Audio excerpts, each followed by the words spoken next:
આપ જોઈ રહ્યા છો satyday.com પાક્કું ગુજરાતી।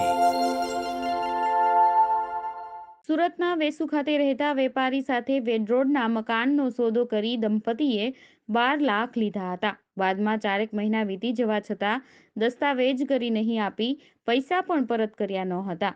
એટલું જ નહીં, વેપારીને દંપતીએ છેડતી અને દુષ્કર્મના કેસમાં ફસાવી દેવાની પણ ધમકી આપી હતી, જેથી વેપારીએ કતારગામ પોલીસમાં ફરિયાદ નોંધાવતા પોલીસે આગળની કાર્યવાહી હાથ ધરી છે। પોલીસ સૂત્રો દ્વારા પ્રાપ્ત થતી વિગતો મુજબ સુરતના વેસુ બિગ બજારની પાછળ સ્વામી ગુણાતીત નગર સોસાયટી બંગલા નંબર 10માં રહેતા 56 વર્ષીય વેપારી કરશનભાઈ અંબારામ ખોખાણીએ એપ્રિલ 2018માં વેટ દરવાજા પાસે વિજયનગર સોસાયટી વિભાગ 1 પ્લોટ નંબર 33માં આવેલા મકાનનો સોદો તેના માલિક મૂળ અમરેલીના લાઠી તાલુકાના આમરડી ગામના વતની અને સુરતમાં વેડરોડ ફટાકડાવાડી મંગલ ગ્રુપ સોસાયટી B26માં રહેતા દંપતી પ્રવીણભાઈ કાળુભાઈ તળાવિયા અને તેમની પત્ની પાસેથી 25 લાખમાં કર્યો હતો।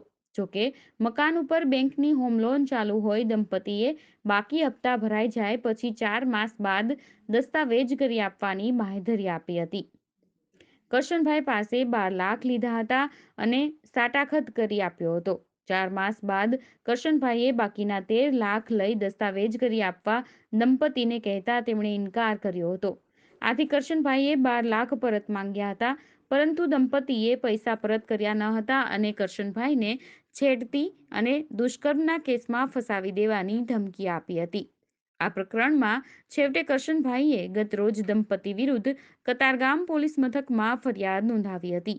પોલીસે પ્રવીણભાઈ કાળુભાઈ તળાવિયા અને તેમની પત્ની શોભાબેન તળાવિયાની ધરપકડ કરી આગળની કાર્યવાહી હાથ ધરી છે। satyday.com સુરત। YouTube પર જાઓ અને અમારી ચેનલ satyday.com ને સબસ્ક્રાઇબ કરો અને બાજુમાં જે નાની ઘંટી છે તેમને ક્લિક કરો, જેથી અપડેટ ન્યૂઝ તમારા સુધી પહોંચી શકે।